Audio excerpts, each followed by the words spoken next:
Hello, Raptors fans, and welcome back to Raptors Report. I'm your host, Julian, and today we're going to be discussing the Toronto Raptors game against the Washington Wizards. That was a fun game, really good ending, but before we do that, I want to discuss a couple of things. So the first of which is that I have a pretty exciting announcement. Tomorrow on the podcast, we had to sort of schedule things a little differently. Usually it's on Mondays due to the Blue Jays game being on, and also because of some scheduling conflicts, we're going to be moving it to tomorrow at 8:30.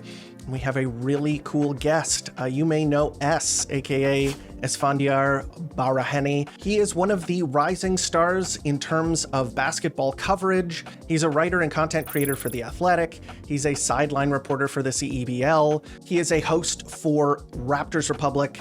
He is kind of a jack of all trades, and he is going to be joining me and Steve tomorrow on the Raptors Report podcast, so tune into that. And also, I want to talk about the topic du jour, the thing that everybody on social media is kind of, obsessed with and thinking about. And that, of course, is Scottie Barnes. So Scottie Barnes is probably one of the most important Raptors, if not the most important Raptor this season in terms of how the Toronto Raptors season is going to go. If he takes another big step, the Toronto Raptors are probably going to go right with him, and, they have a very good chance of making the postseason. If he struggles, it'll be a little bit more difficult to get to the postseason. And there are some things that I have noticed, some in the preseason, and it's not all about preseason, of course, last season as well, and I'm noticing some carryover from that. So I kind of want to delve into it, discuss what I'm seeing from him, discuss possible reasons for it, and also maybe some solutions to the problems that I am seeing. So let's get into it. So he had a poor first game in the preseason. He missed all of his shots. He only made one free throw. That was not an encouraging performance.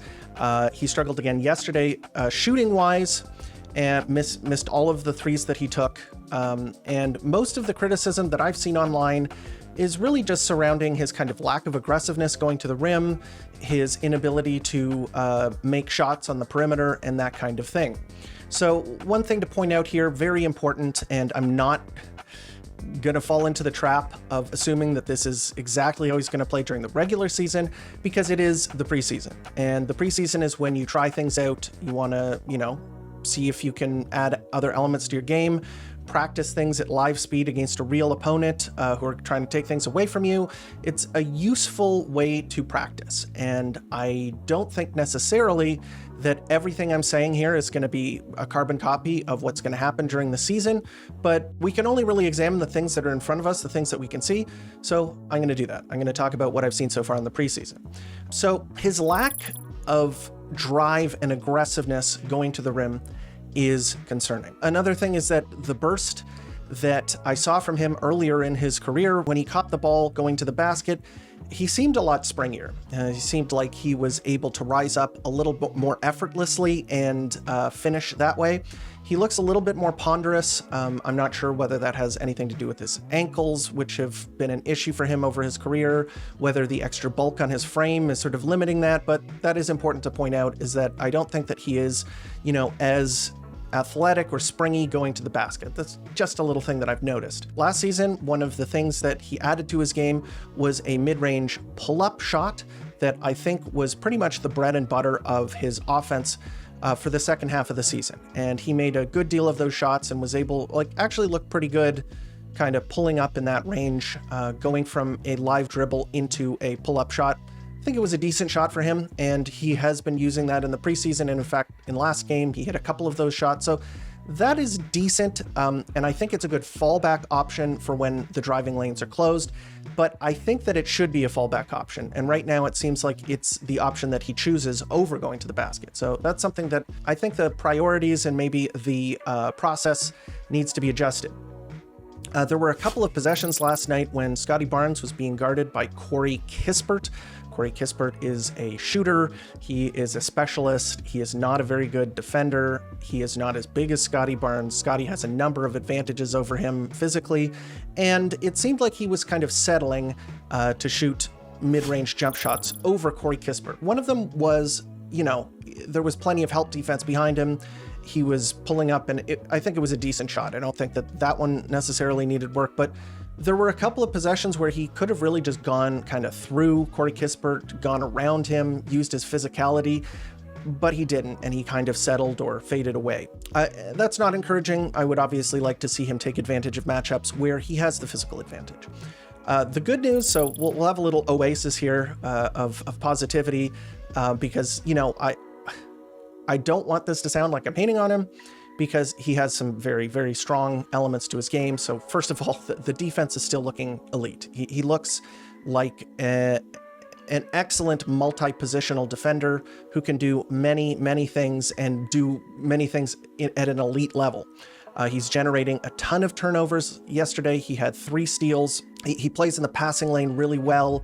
He's very good at switching out onto the perimeter. He's very good at getting inside and breaking up plays. He's providing rim protection. He's grabbing lots of rebounds. I think that is a big element to his game that I think that he could be, you know, a huge contributor for the Toronto Raptors is on the boards. And I think rebounding is one of the most overlooked elements of a basketball game, is that rebounds are incredibly important at winning possession wars. And that's certainly what the Toronto Raptors want to be doing, is securing rebounds on both ends. And I think that he can definitely do that.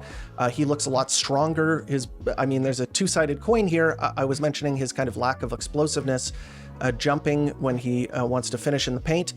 On the flip side, his size and physicality allows him to carve out space, push people out of the way, grab boards, secure rebounds, and that kind of thing. Like, he's a big guy. The passing is also great. He had 4 assists last night in only 21 minutes.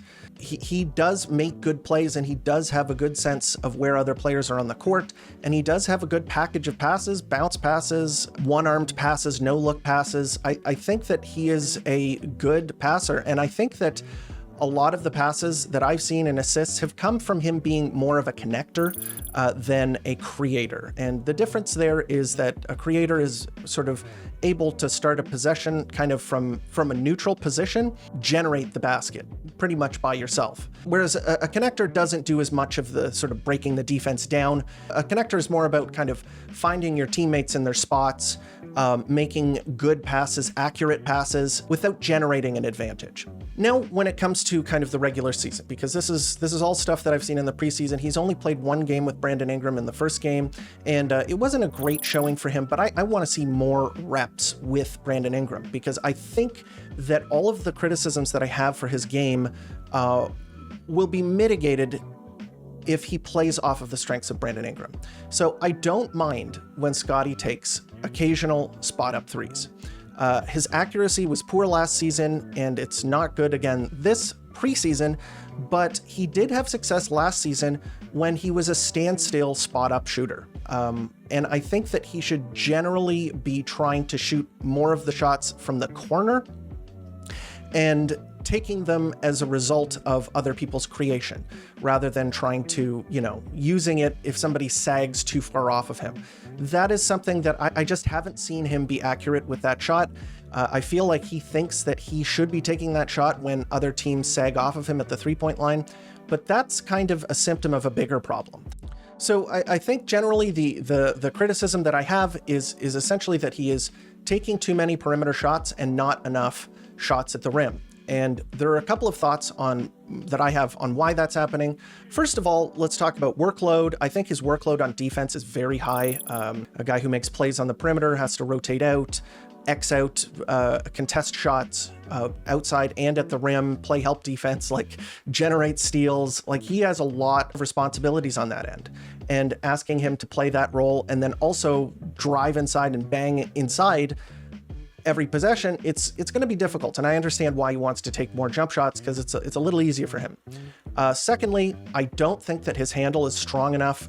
The combination of his shot not really being very good and his handle not being elite is that he can't get from the 3-point line to the rim like he wants to. And lastly, I think that his explosiveness, he needs to show me something a bit more there. I think that the explosiveness off the dribble and his explosiveness kind of going up and finishing has not really been there as much as it has been in the past. So I'd like to see him get better in that regard. Now let's talk about the solutions. I think that, first of all, if the 3-point shot isn't dropping, I think that he really needs to start his offense closer to the basket. I think they need to minimize possessions where he catches the ball above the three-point line. I think that they need to give him more post-ups, more dump-offs, more possessions where he's the roll man, play him in the dunker spot, get more points in transition. I think that that is a really good way for him to get a lot of shots up, is to generate live ball turnovers and then either, make a play in transition, pass it to a teammate, or finish himself. And generally just catch the ball closer to the basket. Be more of a secondary creator. So a lot of the time that's where Brandon Ingram and to a certain extent Immanuel Quickley are going to come in. They're going to be guys who maybe start the offensive possession, and then once those players have a chance, maybe they create an advantage and they get the ball to him, he'll be in a better spot in order to finish the play, either through scoring around the rim or by making another good pass to a shooter or dump off to somebody inside who's open under the basket. So that's what I mean by secondary creation. I think that he should limit the quote my turn shot attempts. A lot of the time when players are higher in the pecking order, they might take more shots that role players would not be able to get. So Scottie Barnes took a number of shots last night just to see if he was had it from three, where he just pulls up from beyond the arc and tries to make a three. And those shots, I just don't think that they're good shots. I think that he should limit those. I think that he should maybe minimize the above the break threes that he takes. And I think he'll be able to do that if he takes a step back in terms of being a creator. I think that if he's playing with Immanuel Quickley, if he's playing with Brandon Ingram, he can take more shots from the corner. And it's an easier shot to take. And I think that he should be taking more of those. And I think that he has been more efficient from those spots in the past. So fewer possessions, higher efficiency. I think that if, he can still hit close to 20 points per game, if he takes a step back, takes fewer shots, but makes more of them. And I've said in the past, this is my diagnosis of him as a player, just in general, is that Scottie Barnes is kind of like a momentum player, in that when the ball starts rolling down the hill, things get easier for him. He gets a little looser. He looks better, and he makes better plays on both ends. So I think that if he starts with the easier plays, where maybe he gets an easy dunk, or he catches the ball, attacks a closeout, gets an advantage situation, and is able to start making plays in that situation, then, maybe then you can start to spread your wings. Maybe then you can start taking shots where you're feeling yourself, and he can get rolling like that, where he takes over a game. Simplifying the game to start, and then when you're feeling confident, that's when you start to attack a little bit more and put more of your thumb on the scale, try to influence the game a little bit more once you're already in the zone. But I do understand why people are concerned about him. I do understand why people might be questioning his offensive ceiling, and I think that perhaps it might be time for him to take that secondary role in the offense, at least. I still think that he is probably just holistically the most important player on the team, just because of how much of an impact he makes on the defensive end and on the boards, that I think that he could still very well be the Toronto Raptors' best player this season. It's just that on offense, I think that he needs to dial it back a little bit. And of course, I'm perfectly happy to be wrong here. I'm not going to cling to this take. If he shows me something and he really takes a jump and becomes a star offensive player, I'll eat my words happily and say, I was wrong here. But generally, I think that this is, I'm trying to diagnose what's happening, I'm trying to give you my thoughts in the most honest and concise manner that I can. So those are my thoughts on Scottie Barnes. Let me know in the comments whether you think I'm being too harsh, whether you think I'm, being too much of a homer, letting him slide a little bit. I'd like to hear your thoughts. Now we're going to get to the Toronto Raptors game that happened yesterday afternoon against the Washington Wizards in Washington. It was a fun game, and there were a couple of takeaways. So why don't we start with the player evaluations? As always, I'm going to go in descending order from level of goodness. So first off, we'll go to Immanuel Quickley, who I thought had a really good game, did the things that I have been hoping that he would be able to do this season, which is take and make a lot of threes. So he took 10 threes this game. He shot 50% from three, so 5 of 10. That's amazing. He had 18 points In 24 minutes, he wasn't as efficient from the rest of the field. He was 6 of 16 from the field, 5 of 10 from 3. He was 1 of 2 from the free throw line. He had 3 rebounds, 3 assists, and only 1 turnover. I really like it when he's taking shots off of the dribble. He was letting it fly early and often. I think that whenever he gets a bit of daylight, be it in transition, be it off of a screen, on a kick out, any of those plays, I'm perfectly happy to let him, take a shot. I'm very confident that he is the best option when there's a swing. If you want to swing the ball to somebody, I would be very happy if it landed in his hands and he were to take the shot. So great game from him. He was the only player in the starting lineup who didn't get a steal. The defense, as I've said for a while now, he's not the most disruptive defender, but he is pretty good at screen navigation. So just in general, I thought this was a great game from him. Next up, been heaping on Scottie Barnes and criticizing him. But I think that he was the second best player in the starting lineup based on his defense. So he had 3 steals in this game. He had 10 points on 3 of 11 shooting. And here's the thing is that, yeah, that's not very good. But really nobody shot the ball very well. Nobody shot the ball over 40% in the starting lineup. So he wasn't alone in that regard. He was 0 of 3 from 3. He was 4 of 4 from the free throw line, which is good. He had 12 rebounds in only 21 minutes, which is a lot. He had 4 assists, 3 steals, and only 1 turnover. He had the highest plus minus in the game at 22. He was a big issue for the Wizards. Whenever they were trying to bring the ball up the floor or make a pass, he was there, really just shutting them down and turning them over. The Raptors turned the Wizards over 19 times. They only had 10 turnovers, and Scottie Barnes was a big part of that. I kind of delved into his process, which I wasn't a huge fan of. He took 3 early threes. I think they were back to back to back and just missed all of them. And that was just not that did not make me feel good. But after that, he went inside a lot more. He was using his pull-up jump shot, which he made a couple of shots from there. But obviously, I want to see him go to the basket a little bit more. 4 free throws in 21 minutes, that's good, but I still think he could have shot more free throws, could have shot more around the basket. Overall, I thought it was a good game from him, just on account of his rebounding and defense. Next up, we'll go to RJ Barrett. He had 15 points on 4 of 12 shooting. He was 2 of 5 from 3, so his 3-point shot is still looking good. His free throws were great. He was 5 of 5 from the free throw line. Love to see that. 3 rebounds, 1 assist, 2 steals, 2 turnovers. I thought it was a good game from him. He was pretty disruptive on defense. He was helping. The defense looked pretty good from him. His one-on-one defense is good. His playmaking is solid. His 3-point shooting, I think that is a good shot. He is shooting most of his shots from above the break, and almost all of them are just catch and shoot, spot up shots. And, I think that is a good shot for him. When he's open like that, he should let it fly. I've been very pleased with his 3-point shooting this preseason. I think that he's picking his spots wisely. His efficiency from the field wasn't great, but I think overall he had a pretty positive game.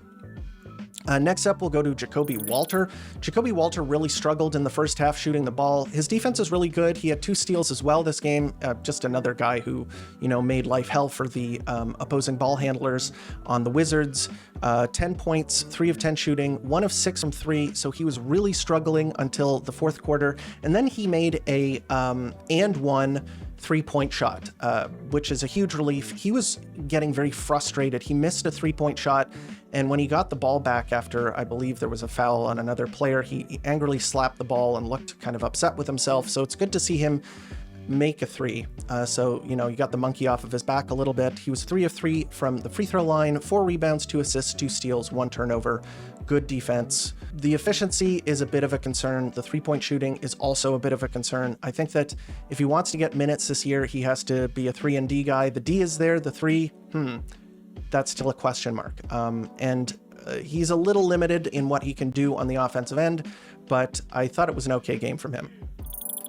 Last up, we'll go to Sandro Mamukelashvili, who I don't think he had a bad game. I'll say last but not least, he had 8 points on 4 of 11 shooting, so not very efficient. He also missed all of his threes. He was 0 for 4 from 3, so you don't like to see that.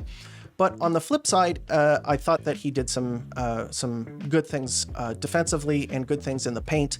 He had 9 rebounds, 4 of them offensive rebounds, so that is good to see. He had 3 assists, also 2 steals, and only 1 turnover. Yeah, I mean, he's doing the stuff that you would hope for, the ancillary stuff, which is grabbing boards, which is great. I mean, that might even be a primary skill for him. He's also good at driving to the rim and making plays for other players, or finishing, or drawing free throws. He didn't have any this game, but he has done that in the past. He is good at moving his feet on the perimeter, playing in the passing lane, contesting around the basket. He's not an amazing rim protector, but there's something there. He's not a complete zero on that end.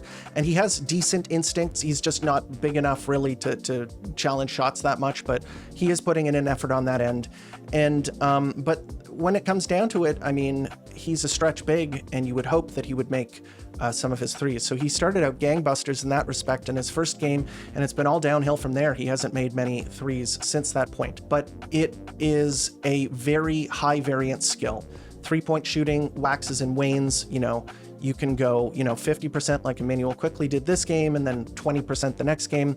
As long as it averages out to a decent percentage, I'll be okay with it. But, a little concerned about whether he's going to be that kind of player for the Raptors. Now let's get to the bench. So the bench, some players played well, others played horribly, and at the end of the game, they coughed up a huge lead to allow the Wizards back into it. But we'll start off with the guy that really has been kind of turning heads and making me sit up and take notice, other people on social media as well. Chucky Hepburn. Chucky Hepburn has been pretty good in almost all of the games that he's played for the Toronto Raptors. He's playing, off of the bench. He's like a third stringer right now. He was playing with the third stringers, even like the fourth stringers, like the second two-way guys. He's one of those players, but he looks like he's becoming more of a realistic possibility to make the final roster. He was shooting very well. He was 3 of 4 from 3. He had 12 points on 4 of 6 shooting overall, 1 of 1 from the free throw line. 0 rebounds, 0 assists, 1 steal. He is disruptive on the ball, and I do like that. I think that he is a pretty good defender, even though he's smaller, and he had 2 turnovers. But it's more about the momentum and kind of what he's doing on the court that looks good. I think that he is, a bundle of energy, and he shoots with confidence. I'm liking what I'm seeing from him, and he was really kind of saved the Raptors at the end of both games. So last game, when the Toronto Raptors were kind of faltering against the Boston Celtics, and then they made a big comeback in the fourth quarter, he was at the heart of that. He was one of the players that was able to do that. And then he was one of the only guys on the bench when the Raptors were finishing this game, the kind of garbage time warriors. He was like the guy who stepped up and was able to sort of steady the ship and allow them to have a shot to win it at the end, which they did. Next up, we'll go to Grady Dick. Grady Dick is looking good, I think, even though this game statistically wasn't as good as some of the other games that he's had. He had 8 points on 2 of 5 shooting. He was 2 of 4 from 3, 2 of 2 from the line, 1 rebound, 1 assist, 1 turnover. Solid game. His shot is looking good. 50% from 3. You like to see that. He's catching and shooting with confidence. He's going to the rim with a lot of energy and athleticism. I'm liking what I'm seeing from him, especially offensively. I think his offense looks great, and I hope to see more of it. I hope that if he is blended into, starter / bench lineups, that he's going to be able to just bang those shots. That's really a big ask, especially if guys like Jacoby Walter or Mamu aren't able to be the guy that can consistently hit shots. If he can do that, he's going to get minutes. So continue to be impressed by him this preseason. Jamal Shed also played Jamal Shed had an inefficient night. He had 7 points on 1 of 6 shooting, 0 of 1 from 3, but he was 5 of 5 from the line. I love to see that. He had 4 assists, 2 rebounds, and no other stats, but I thought he was pretty good, especially defensively. He's still good at drawing offensive fouls. He's still good at making plays for others, like 4 assists in 13 minutes. That's really good. He still runs the show pretty well, but if Jamal Shed were like a better scorer, the guy would be a really strong player. I feel like his efficiency is the thing that's going to be holding him back. And yeah, 1 of 6 is not what you want to see, but he was aggressive. He did go to the line 5 times. Ochai Agbaji had an uneven game. He was 2 of 8 from the field. He had a couple of nice attempts going to the basket. He is a very rugged, strong player, and I like how he has become more aggressive when he catches the ball and goes to the rim, but it wasn't an efficient night. So yeah, 2 of 8 shooting, 5 points, 0 of 3 from 3, 1 of 2 from the line. But here's the thing, he had 11 rebounds and a steal, so he found another way to pitch in. Don't mind that performance from him. Jamison Battle had a decent night as well, 7 points on 5 shots. He was 1 of 3 from 3, 3 rebounds. And we'll talk about, I'll just quickly talk about the kind of the hero of the game. Alex Sarr, who was the #1 overall pick from the Washington Wizards 2 years ago. He has a brother, Olivier Sarr, who is playing for the Toronto Raptors, and he did not have a very good game for the most part. So he played 17 minutes. I thought his defense was pretty good. He's big under the basket. He got 4 rebounds, 2 offensive, had 3 blocks, so that's good. His offense isn't very good, except at the very end of the game. So with 0.8 on the game clock, Jared Rhoden made a very nice pass, caught Olivier Sarr skying, going to the basket. He was able to lay it up and in, and the Toronto Raptors won it at the buzzer. And with that, I think we'll wrap it up there. A couple other players played that I could be talking about, but of course, you know, got to end the video somewhere. In all, I thought it was a fun game. I think the Washington Wizards are going to be a fun team to watch this year. I think they've got a lot of fun young talent. I like Alex Sarr. I like Keyshawn George. I like Bub Carrington, even though he didn't have a very good night. They've got Trey Johnson, who I liked coming in the draft. They managed to pick up Cam Whitmore. He had a good game there.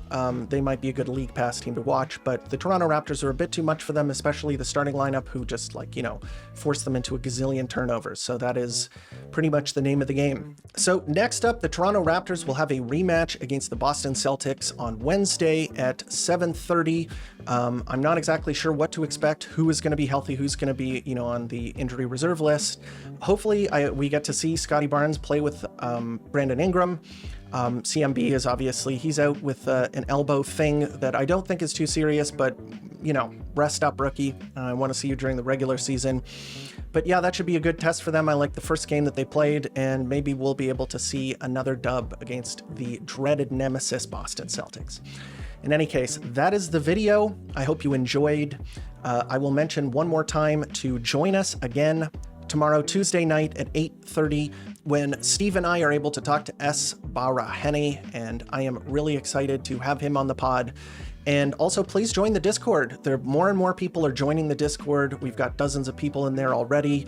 We're having some conversations about the Raptors, about the NBA, even about the Blue Jays. So please join us there. We'd love to have you if you're a Raptors fan. Oh, and also please leave a like and subscribe if you haven't already. It really helps the channel grow, helps the algorithm know that this is content that other Raptors fans would enjoy watching. And as always, thank you for tuning in to Raptors Report, your source for in-depth Raptors content.